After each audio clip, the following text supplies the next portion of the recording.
Hello, St. Thomas Academy. Welcome to the Cadet Football Channel. I'm Mike Maxwell, your host, and to my left is head football coach Dan O'Brien. Welcome to the show, Coach. Thanks, Coach. Appreciate it. Yep. A nice win last Wednesday. Final score 35-10 over Tartan. Give us your assessment of the game. Well, I guess I would start with on offense, we had 4 turnovers, which is more turnovers, Mike, than we've had all year combined. Okay. So a little disappointing from that standpoint. Believe it or not, we did not punt the entire game. We either scored or we turned it over. So obviously that's a piece that we'll want to get cleaned up as we move into the playoffs. And sometimes those games just happen, and my hopes is that we just kind of got that out of our system. And we hadn't had a game like that all year where we turned it over a few times. But we did have some rain. We're not going to use that as an excuse. We have to do a better job with our ball security. So that's number one. Secondly, I thought our defense played well, take out a couple of plays. And I thought our special teams, we did fine with our special teams pieces as well. So we need to clean it up a little bit on offense, but otherwise we'll take the win anytime we can get it. Yeah, absolutely. So I'm going to mention only because you talked about it last week, jinxing the coin toss and being on defense. Tell us about that and then what happened. Of course, as soon as I talk about it, we lose a coin toss and we go out on offense right away. And I've been preparing the kids all year long to say, there's a reason why there's a heads and a tails and it's a 50-50 flip, right? Well, we were coming out on the end that we prefer to be on, which is to go on defense first and have second half option. But it's good for us to have that situation happen. And if it happens again, that's fine. It doesn't really matter. That's just our preference, Mike, is to go on defense first. But I thought our offense handled it well. We went ahead and we drove downfield and we got a score on that possession. So it's great to start that way. And it was I think it was a 4 or 5 minute drive, so we took some time off the clock. But then we brought our defense out. We started a little bit slow on defense. We were able to shut them out, get off the field. But that's the way it goes sometimes. And like I said, if we have to go on offense again, which we will, I'm sure, we need to be able to go out and handle it like we did. Absolutely, yeah. You got to be prepared for all situations. So, it seemed to me it was kind of a tale of two halves. Your first half, a little slow out of the gate, and in fact, probably a little closer than you would have anticipated at that point. At the end of it, right at the end, the very end of the first half, you had a great pass and a catch for a touchdown. Tell us about that play and kind of what led up to making that decision to go with it. Well, and I think that was kind of the momentum turner in the game. You're right. At that point, it was 7-3. Yep. They had just scored a field goal on us. It's the first points we've given up, I think, all season in the first half, which that needed to change too. Yep. But they kicked off, and Grady O'Neill had a nice return. Yep. And the coaches were yelling in the headphone, "Coach, let's try a Hail Mary." And I said, "Yeah, you know what? We do need to try it. We need to practice it." So we lined up 3 receivers on the right and Grady O'Neill on the left, hoping that we would get some double or even triple coverage on Grady, and there would be a chance to throw to the other 3 guys, but it didn't work out that way. They dropped 8 guys, and Noah dropped back, and fortunately they didn't get a big rush on Noah. He was able to step up in the pocket. He launched one about 50 yards into the end zone, and Grady went and got it. So It was a huge momentum change. Mike, if you remember, there was 0.7 seconds left on the clock, so it was less than a second. We were going to get 1 snap only. And that truly it lifted our spirits up, and of course took the wind out of Tartan's sails. Yeah, a heck of a throw too. He couldn't have hit it any better than he did. So, right, there were a lot of pieces that go into that, Mike. First of all, we had to have a good return, which we did, and of course it's not just Grady. There's 10 guys blocking for him, and in order to get the good throw that Noah had, he had to have those 5 guys up front blocking for him, and it was all around. It was just a phenomenal play, one we'll talk about probably for a long time with this group, but it was nice to go in up 14-3 rather than 7-3. Absolutely. My guess is, based on the first half play, other than that pretty dramatic ending to the half, was there a motivational speech at halftime to get the boys back on track? Well, there could have been some voices raised.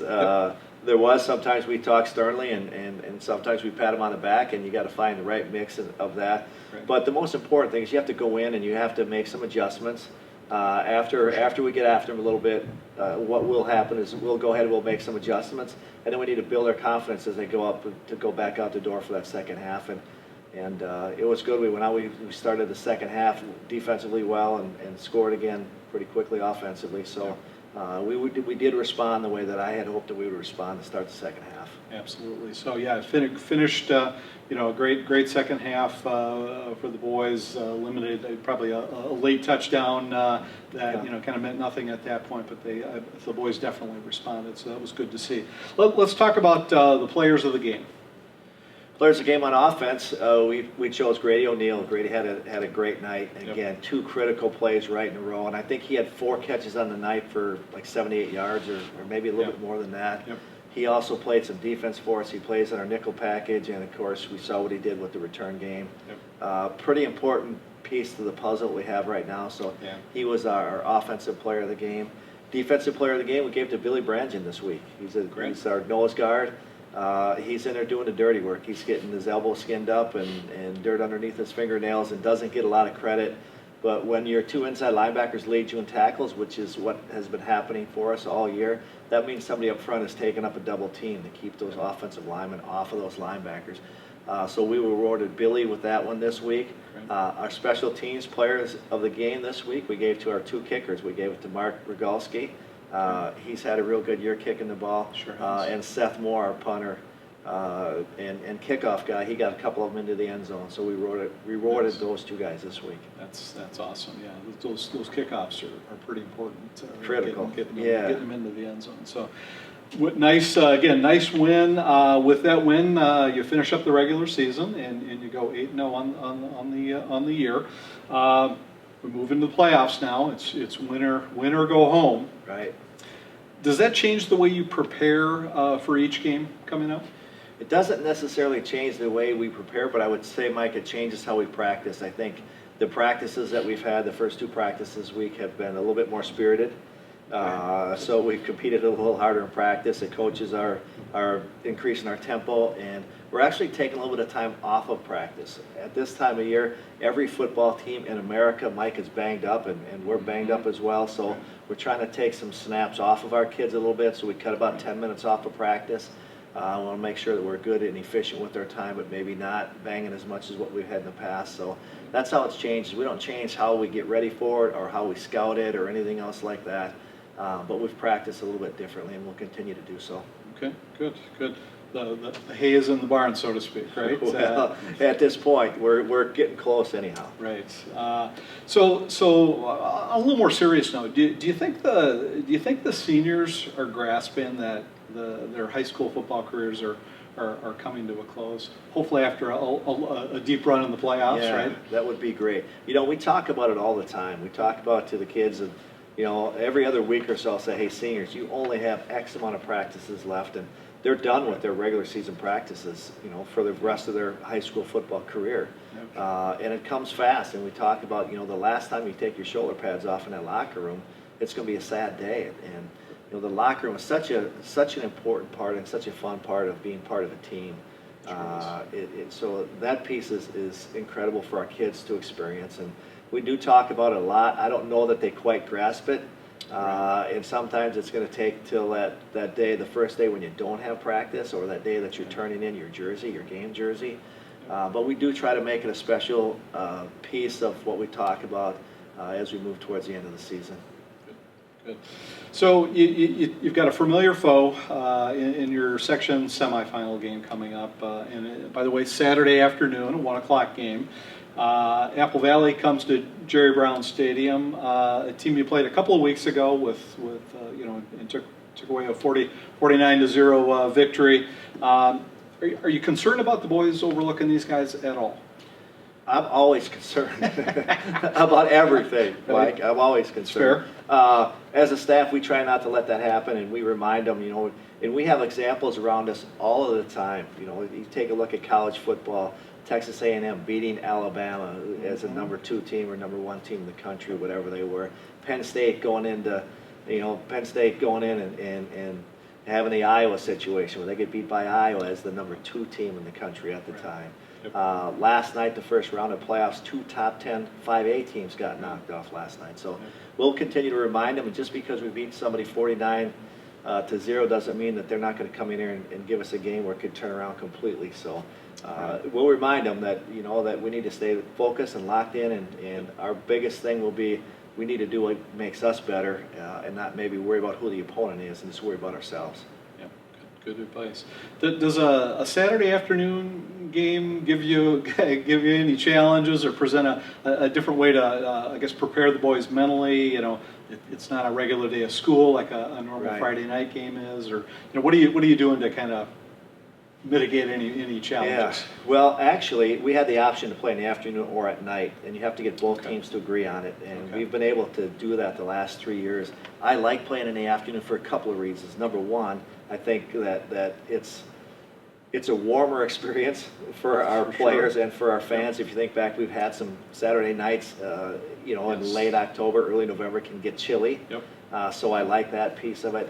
The other thing that I like about it is that the first round, not that we're looking ahead, Mike, but the first round of the state tournament is always a Saturday afternoon game. Yes. So this can kind of help us prepare our kids and prepare our bodies that, we got to get up, play a game on a Saturday, which is something completely different. So we'll use this Saturday as kind of a way to introduce that to our kids with the hopes that we can get through our section and be able to play in the first round of the state tournament. Great.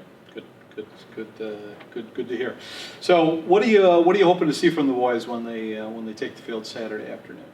I want to see us with an intensity level that matches the time of year that it is, which obviously it's playoff time. Right. I want to see us cut out some of those mistakes that we had last game. I'd like to see 0 turnovers. I'd like to see 0 penalties.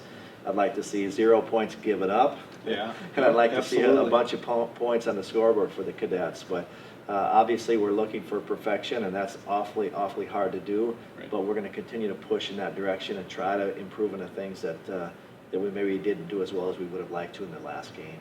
All right. Well, we'll look forward to seeing what happens on Saturday. I'm sure you'll have the boys ready to roll. Thanks for taking a few minutes to talk cadet football with me today. So. Anytime. Thanks, Mike. All right. Thanks. So just a reminder, the cadet football team will play the Apple Valley Eagles here at St. Thomas Academy in Jerry Brown Stadium. Kickoff is 1 p.m. We will have advanced ticket sales available online. You can also purchase them at the gate when you get here. If you are unable to attend, we will be streaming this game on cadetbroadcast.com.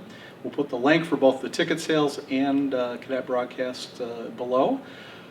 Thanks for watching. We'll see you next week. Go Cadets!